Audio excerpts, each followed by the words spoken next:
Сборник стихотворений «Этот город зовут Сыктывкар». На страницах этой книги вы увидите наш родной город глазами ребенка.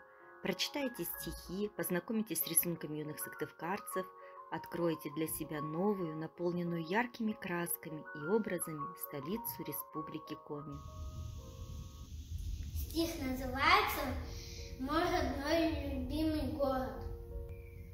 Город мой родной любимый, ты для нас неповторимый, самый светлый и большой, я люблю тебя душой.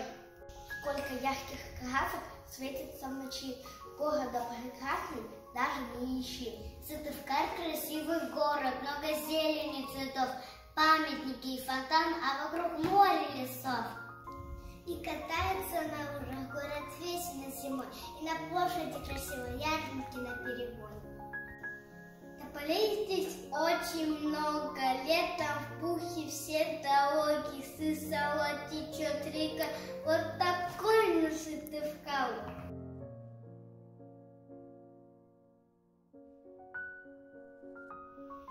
Меня зовут Ангелина Кулик, мне 6 лет.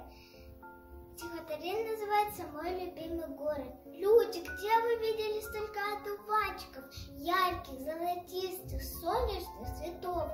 Любят одуванчики, девочки и мальчики, дяденьки и тетеньки и миллион котов. Здесь дороги гладкие, машины тихие, карамельки сладкие и скамейки чистые. Сыктывкар зовется это, в нем полно любви и света.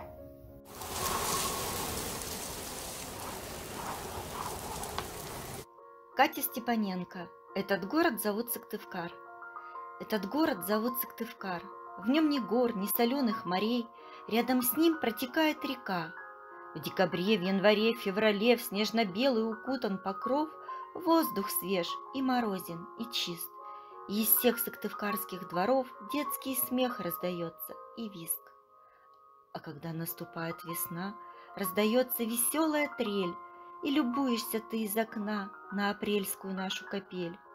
А в июльский погожий денек ты бежишь искупаться в реке, и в руках у тебя василек, что родился у нас в городке. А потом теплый ливень пойдет, ты промокнешь, но будешь так рад. После ливня ведь все расцветет, город будет, как сказочный сад. А как осенью город красив, в ярких листьях исчез тротуар. Ты в осенние дни мне так мил, мой родной, дорогой Сыктывкар. Только здесь становлюсь я добрей, учащается сердце удар. Здесь ни гор, ни соленых морей. Это место зовут Сыктывкар.